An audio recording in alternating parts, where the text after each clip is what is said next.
Guess my Halloween costume. Okay, no, but like guess. Guess my Halloween costume. Do you see? Do you see this? Yeah. Yes. Pretty great. Happy Halloween, everybody. Welcome to the Shot Circus. This is my show. It's about basketball. My name is Emma, and I'm a fun guy. I'm a fun guy. Wow, this has been just such a week for basketball, and I meant to do an upload in the middle of the week so I wouldn't have so many games to talk about today on Sunday when I'm filming, but I didn't, so now we have a lot of basketball to cover, and I don't want this video to be like 3 hours long, so let's just get into it. I just have a couple prefaces before we get into the meat of the video, which is, number one, I have not been watching a lot of Bulls, Jazz, or Knicks basketball.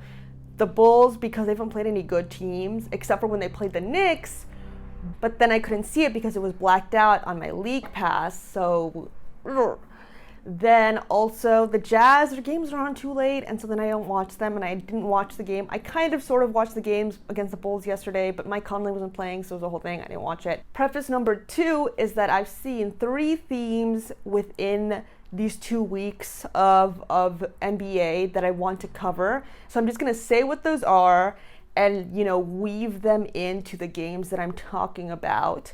And that is youth, defense, and bench depth. So just to explain that a little bit, traditionally, with the teams we've seen be successful or a lot of the championship favorites, they tend to be older teams that are top heavy and more offensively minded, but I think there's been a shift in that, or what we're seeing in the beginning of the season. It's not, the teams that are being successful are not necessarily in that same boat, and we're seeing a lot of disappointment from what we consider to be championship contenders. So we're gonna kind of rapid fire these because it's me trying to cover an entire week of basketball in less than 20 minutes. So let's just go. All right, I have note cards now, so this is my life. Let's start with Warriors at Kings. Like I said, I was going to try to watch some more Kings basketball because they seem to be doing really well, but I only got to watch this one game, and it was a long time ago, so I don't really remember what happened. Warriors did win. I have never heard of Davion Mitchell before, or he just hasn't been on my radar, and he's so good defensively and offensively, was just like completely locking Steph Curry up. Which was incredible to see, but still, Steph Curry had like 27 points. Then Jordan Poole is just, he's blossoming before our very eyes, and once Klay comes back, with Jordan Poole probably coming off the bench at that point, scary team. The Warriors bench is doing a really good job. It's not always consistent to see which bench players has a game, or a productive game, but you know that every game that the Warriors play, somebody on their bench, or at least a couple players on the bench, are gonna have a lot of impact. So whether that's Damian Lee, or JTA, or Otto Porter Jr., or Nemanja Bjelica, it's just nuts. Rashawn Holmes, also good center, played some really solid minutes. And just to clarify, I still think Luke Walton sucks, because he does. They've just gotten so lucky with their draft picks, and it just had to all work together somehow. But I'm really excited to see what the Kings are doing. I really thought they were just going to be like a complete bust this year and just like a garbage fire organization, but they're proving me wrong, and I need to watch more Kings basketball. Next. Okay, now Memphis Grizzlies at LA Lakers. Let me read you just the box scores for the Lakers. So we have LeBron James, 19-6-6, Russell Westbrook, 13-7-13, AD, 22-8, and then Carmelo Anthony is 28-3-1, which is not a Carmelo Anthony. It's not a game you're going to get out of Carmelo Anthony every year. And it's just like, okay, I know I want to talk more about the Grizzlies because they're doing very well, but watching this game, it wasn't as much as the Memphis Grizzlies won as the Lakers lost. And this is when we need to start talking about youth, right? And energy, because that's something that the Lakers are really lacking. It's energy. It's somebody to bring them together, to rally the troops, to say to set the pace, to set the tone of the game when they're down. Because when they're down, they kind of lose their footing completely and have a lot of trouble getting back into it.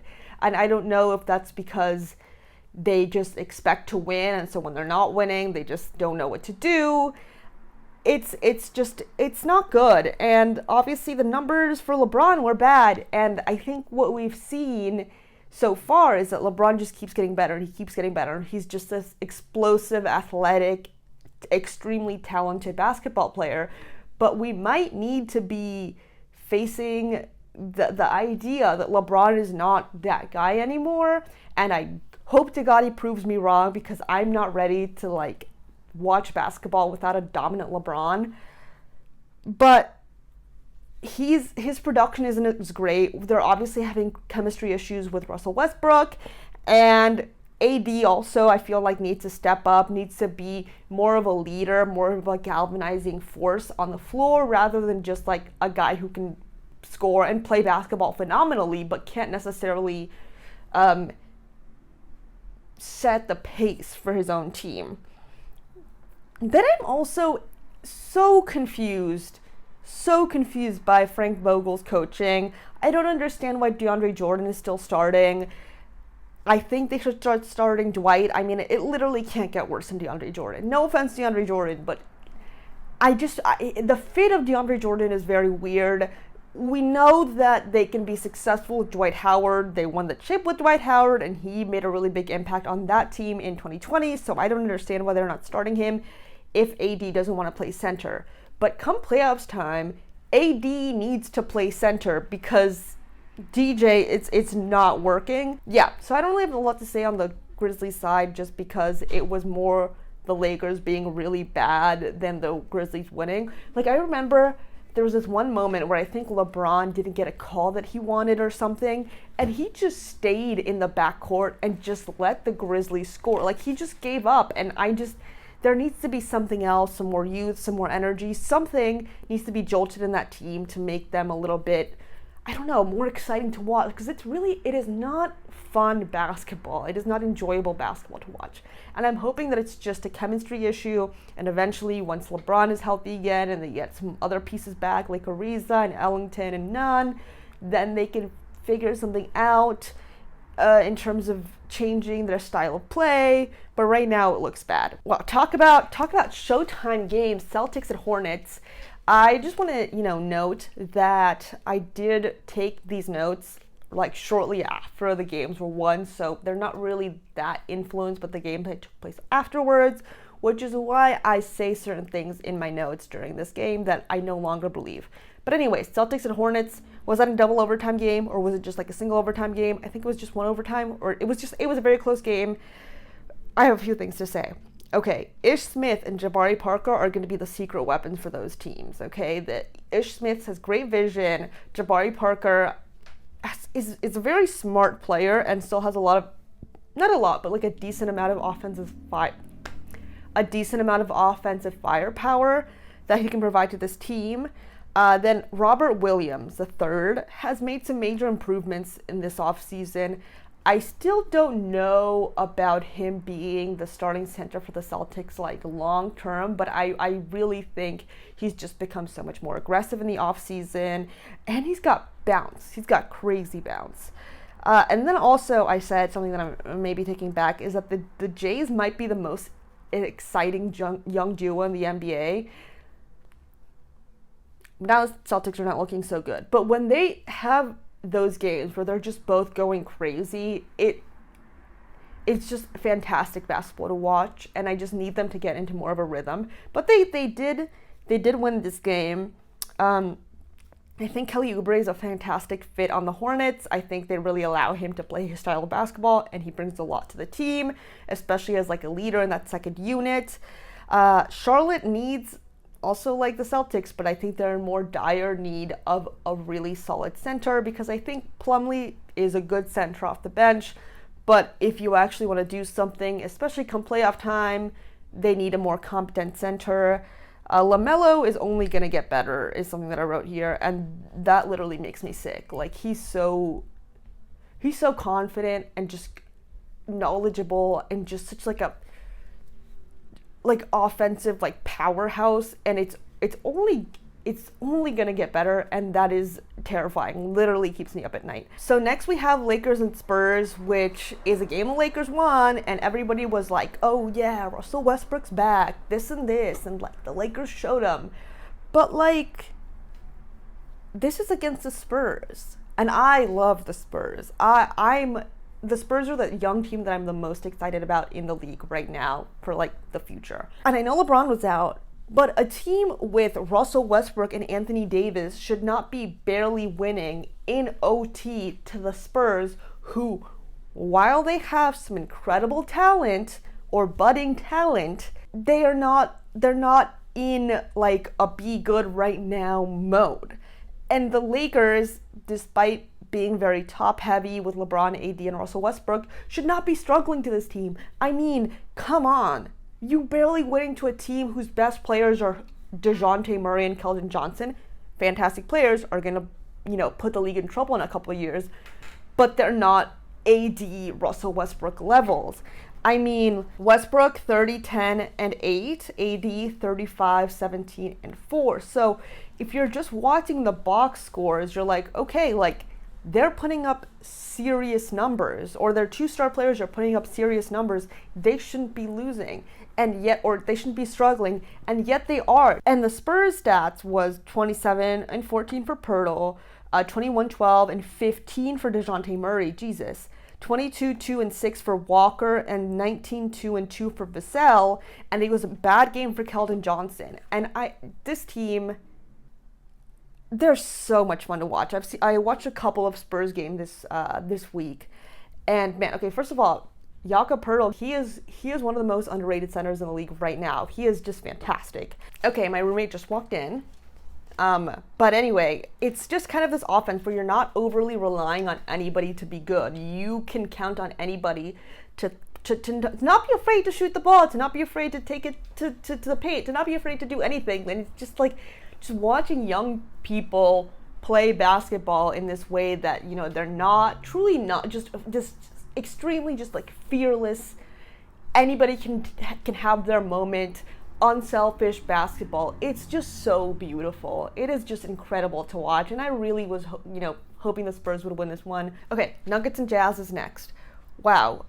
What should I say? The Nuggets, more than anything right now, need Jamal Murray's fearlessness. Just a guy who doesn't care if he goes 1 for 50. He's going to keep shooting and keep shooting and keep shooting and keep trying to get his looks and keep going no matter what. And not to say that the rest of the Nuggets aren't doing that, but there's just a lot lacking. And I think the main thing right now is MPJ. MPJ is supposed to be that fearless young guy who's just constantly trying to push and push and push, but he's just not doing much, and it's disappointing, and I want to see more from him, and I believe that he can do more, and I'm waiting for the Michael Porter Jr. game. But while you're missing a big scorer on the Nuggets, you need to step up your defense, and the defense on the Jazz was just atrocious. There was moments where like just nobody was moving. They looked so confused, and it was honestly just sad to watch. The only bright spot of this moment, other than, obviously Nikola Jokic played amazing, got injured, he's fine, thank God, was Aaron Gordon. Aaron Gordon is playing some pretty good defense, trying to score as well, but he can't really make up for the Jamal Murray loss, or just for the lack of efficiency from like any sort of other players except for himself. So we need other people to step up. But for the Jazz, Donovan Mitchell is just out of this world crazy. Rudy Gobert is playing MVP level basketball right now, and their bench is just nuts. Their bench is absolutely insane. Same theme we're seeing over and over again so far this season is that, yeah, you can have your star players drop 30 points or whatever, but if you don't have a bench that's putting in solid production, it's not really going to get you anywhere. And we're just so used to seeing like these monster games from all-star players. But now I think more than last season or the season before, we're seeing that benches really need to put in their work, which is why the Jazz is so good this year and has been so good. Okay, I've been watching a lot of Lakers basketball this week, and I got to see Lakers at OKC, which was great for me as a hater of super teams because, man, the Lakers look so bad. Well, okay, this is a problem with watching games with the box score. AD 38-2, Russell Westbrook 2014-13 with 10 turnovers. The coaching is real bad right now. I'm just like really questioning why we're still starting freaking DeAndre Jordan over Dwight Howard. I think that Rondo also needs more minutes because historically Russell Westbrook has been a player who needs to find his footing and takes a while to kind of really get into his rhythm. So while that's cooking and while you're figuring out the chemistry, you should put in a player like Rondo, who doesn't necessarily need that much, and he's a very smart player. I just tried out at this point because it's like, honestly, it's looking sad for the Lakers. The Thunder aren't even doing well. I couldn't name I still can't name more than 3 players on the Thunder. Lou Dort, Shai Gilgeous-Alexander, and Josh Giddey. I don't know who else is on that team, and I watched an entire basketball game and saw them play. I didn't internalize any of it, except that Josh Giddey I don't know if his name is Josh or John Giddey, but anyway, Giddey is a phenomenal passer, and he's somebody who, how old is he, like 18, 19 years old, is looking to create offense for the other people on his team, which is something that, like, the Lakers, for some reason, can't do, despite the fact that they have much older, much smarter, much more talented players. They're just not looking out for each other, and that's really sad to see. Next, Heat and Nets, which is a game that I got to see live in person with my own 2 eyes, and oh my god, what phenomenal defense. I like literally cannot believe that I got to be in that building watching PJ Tucker defend Kevin Durant, because that on its own is just a spectacle. It is like literally a clinic on how to shut somebody down. And then also, Lowry and Robinson are both in shooting slumps. I don't think they've scored double figures in a long time, or they're not averaging double figures, but this team is still doing really well because of our defense. Like, insane. But also, the Nets, it's the same Lakers older team problem of just like not having enough energy, not playing at a fast enough pace, relying way too much on your stars, and just getting absolutely nothing from the bench. Something that I noticed with this game in particular is I think that the Jeff Green loss is going to affect them more than they think it's going to affect them, because he was a guy who could run a small ball 5 lineup and kind of be the floor general. And now that they're missing Kyrie, then they just don't, their second unit is a little bit lost. I mean, Patty Mills helps with that at times, but Patty Mills is also being expected to do more as more of like a main focus player because of Kyrie being out. I was rewatching this game, and there was just so many moments where the Heat were going for offensive rebounds. They were trying to get second chance points, and like the Nets like were not even trying. There was a moment where I think Jimmy shot the ball, and it looked like it was going to go in, and James Harden just starts walking away from the play. He ends up missing the shot. It bounces out, and I think like Duncan Robinson ended up getting it. And there was this other time where I think Dwayne Dedmon was the only Heat player in the paint, and he was surrounded by like KD and like Blake Griffin and somebody else, and then he ended up getting the rebound off like I think like a Kyle Lowry miss or something, and it's like and the Nets just didn't even look like they were trying to get those points. They just kind of, once like they feel like the play's out of their hands, they stopped trying to change the direction of the offense. Sorry, my phone stopped filming because I was out of storage, and then I just deleted a bunch of stuff, and hopefully we should be good to go. But the last thing I want to say about the Nets is that your fans fucking sucks. Like, I'm so sorry, Brooklyn Nets organization. You guys have shitty fans, okay? There was 2.5 minutes left in the game. You guys were 11 down, and people just start leaving. Anybody who knows anything about basketball knows that it's nowhere near impossible to come back from 11 points in 2.5 minutes. Is it easy? No. Is it expected? Not really. But it's possible, especially when you have Kevin Durant and James Harden, 2 of the greatest players to ever play the game of basketball, on your team. And at certain moments, Heat fans started chanting, "Let's go Heat," and you could hear it in the arena. Nets fans, no culture, guys. No fucking culture. Okay, next game, Clippers at Cavs. Okay, this freaking 8-man rotation for the Cavs beating the freaking Clippers. I mean, I know they're not great without Kawhi, but I mean, Mobley is going to be a problem. He's going to be a problem in this league, and he's only a rookie, and I just kind of forgot that he was because he's been playing so well, and his defense is just out of this world phenomenal. They didn't have a good offensive game. They all played fine offensively, but defensively, just like locked the Clippers up. Okay, then I didn't get to watch any games on Thursday because I was just so exhausted. But I did get to watch some games on Friday, I think just 2, which was Hornets at Heat, which should I even talk about it because I've just been talking about the Heat this whole time. Heat's rebounding and second chance points, man. I can't say enough about how great it is. Great ball movement from both teams, honestly. That's, like I said, a thing that we've been seeing a lot from teams that have been successful this season is a lot of ball movement, a lot of sharing offensive responsibilities, a lot of like the lack of reliance on one person to be really good in order for your team to be good. Because this wasn't a great game for LaMelo, and the Hornets were getting blown out. But eventually figured us out in the third quarter, made a quick comeback. And then it was a bad shooting night for the Hornets, great defense from the Heat, bad shooting night for the Hornets. But something that I have to say is that they never gave up. They stayed in it. They made a run in the third quarter, in the fourth quarter, kept the game close even when we thought all had been said and done. And that's what I'm going to keep repeating over and over again with these young teams, is that they never give up. They never, say like, you know what, this is an L for us. We're just going to lose this game because it's just the way it's going to be. No, every single time they are just going out there, even if they're down 20, they're just putting in the work because they're always trying to make a comeback and always know that a comeback is possible.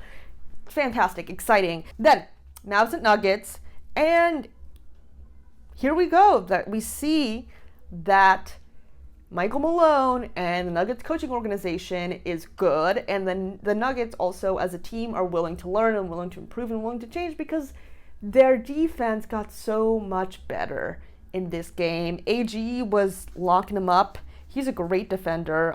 We didn't see a lot of that watching Nuggets basketball. I mean, Orlando Magic basketball because we weren't watching Orlando Magic basketball. Then nobody on the Dallas Mavericks scored double digits except for Luka, who scored like 17 or 16 points. I mean, this team is a mess. This team is a mess. And guess who I'm blaming? I'm blaming Jason Kidd. Because, the Mavericks outside of Luka have never been a fantastic, blowing your mind team, but they've been like a decent team that usually needs Luka to drop like 40 to win. But they do the role players do their job, but Jesus, they look like a team that hasn't been playing together for a long time, which is weird because they've been playing together for a long time. I told anybody who would listen that Jason Kidd was a wrong choice for the Mavericks. And now it's pretty evident. I mean, it's early this season, so let's hope that we're getting something different and better and more exciting out of Dallas, because this is hard to watch, honestly. Free Luka, please. Okay, so the games that I watched on the 30th, which was yesterday, which was Saturday, which I was watching 4 games at the same time, and I didn't watch a full entire thing of any of them. So I just have like a few little things to say here and there. So, Raptors at Pacers first.